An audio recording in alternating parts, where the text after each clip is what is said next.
هلا متابعاتي حبيباتي، شلونكم؟ إن شاء الله تكونوا بخير وصحة وسلامة يا رب، وإن شاء الله الكل بخير. وقبل لا نبدي الفيديو مالتنا نصلي على محمد وآل محمد. واليوم الفيديو بديت وياكم بروتين بسيط من العصر. يعني الصبح نظفت البيت وكملته، بقت عندي هاي الكراسي قلت أريد أغسلها. طبعا غسلت كرسي من عندهم وتذكرت قلت خليه أصور أشارك متابعاتي الغسل مالتي، فكملت الغسل بالتصوير. وهنا غسلت خليت الكراسي بالحمام، لأن الحمام شوية برودة أحسن من الطارمة شوية بيها حرارة بهيج وقت، فخليتهن هنا بالحمام وقعدت أغسل وأصور. طبعا عندي هذين الكراسي مال تلميذ الطعام، قلت أغسلهن أنا كل ما أشوفهن يتوسخن أغسلهن، يعني ما عندي مدة محددة. فأبدي أغسلهن، يعني كل ما أشوفهن يصير بيهن لون يعني هيجي اسمرار بيهن أغسلهن بالزاهي بسرعة، الوسخ يطلع من عندهن، يعني ما يبقى وسخ بيهن. الحلو بيهن لا يبقى وسخ وقويات، يعني حتى لو يعني وزن 100 يصعد فوقهن ما يكسرهن، نوعيتهن كل الزينة. وهسه راح أكمل وياكم غسل الكراسي وأنشفهن، أخليهن برا ينشفن بالهواء وبعدين أدخلهن جوا.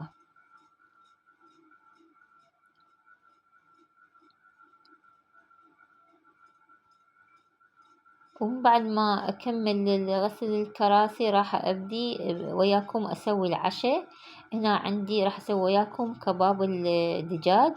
هذا عندي كيلو من صدور الدجاج، طبعا تدرون بيا أغسل الدجاج أول شي وأنقعه بالماي والملح والليمون فد نص ساعة، بعدين أنشفه وثرمته محضرة الطعام.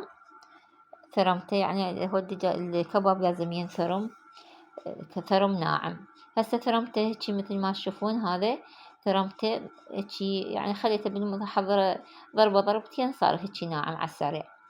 وهنا عندي بصلاية وحدة هم راح أثرمها ثرم ناعم، وأصفي كلش أصفيها من الماي، يعني راح أعصر الماي مالتها، لأن إذا يبقى ويا الدجاج راح يذب السوائل مالته، والدجاج سوائل يعني هواية الله يستوي. فشلت الماي مالت البصل وخليت البصل الباقي على الدجاج، وخليت خاشوقة كبيرة من البابريكا المدخنة، وفلفل أسود لازم عليه، بس أنا ما خليت فلفل أسود لأن بنتي عندها ربو تتحسس، ولازم هو ويا ليا، أنا ما عندي ليا، فخليت زيت وخاشوقة من الطحين على مود يلزم، وعجنته عجن زين يعني، وخليت عليها شوية ملح، هم نسيت الملح ما ذكرته.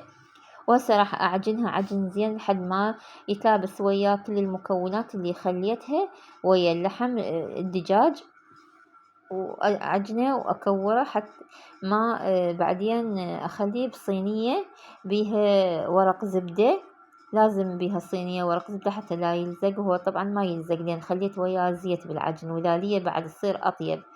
وشكلته مثل ما تشوفون بهذا الشكل شكلته، يعني ما لا سويتها ثخينة ولا سويتها خفيفة، يعني متوسطة، إذا صارت ثخينة ما تستوي، وإذا صارت خفيفة أخاف تصير يابسة، فسويتها يعني وسط كلش حلو. يعني هذا كباب الدجاج كنت ما أدري يعني هيك يصير طيب عبالي، بس كباب اللحم أول مرة أسوي وأول مرة أكله، كلش تعجبت بيه والعائلة كلهم عجبهم. يعني احنا كنا نسوي أكثر شي كباب اللحم، بس لا والله اليوم جربنا كباب الدجاج يجنن، أطيب من كباب اللحم وأحسن من المطاعم. يعني المطاعم ما ندري شنو ما شنو، على الأقل واحد على إيده يجيب الدجاج ويثرمه، يتأكد من نظافته ويتأكد من كل شي، يعني من مصدر اللحم اللي يجيبه، وبعدها أنسب وأرخص من اللحم. وهسه راح بالسكينة هيك قبل لا أطببها للفرن أسويها على شكل قطع من الكباب، يعني شلون شيش الكباب بهذا الشكل، وراح أقسمه من النص، وراح أخلي في بالكبابة هيجي طبرات بالسكينة هاي على مود الشكل يطلع حلو، ومثل الكباب اللي نشوي بالمطاعم. وهسه راح ادخل الفرن.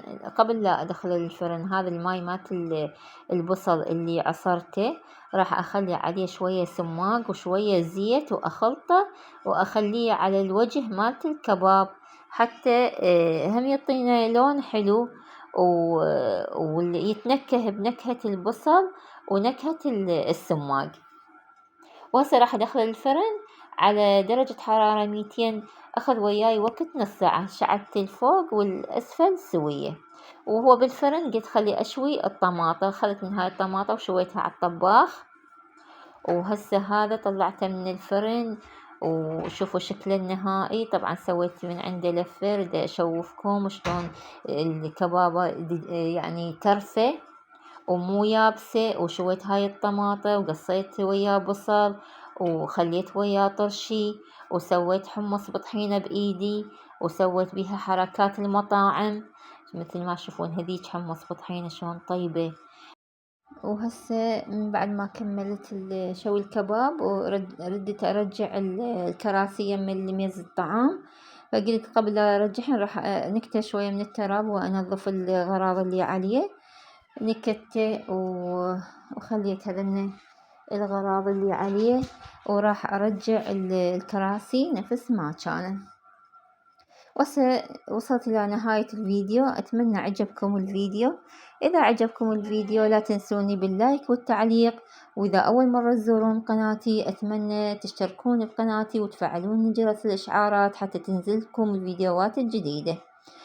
وراح أخليكم تشاهدون نهاية الفيديو وأقولكم مع السلامة.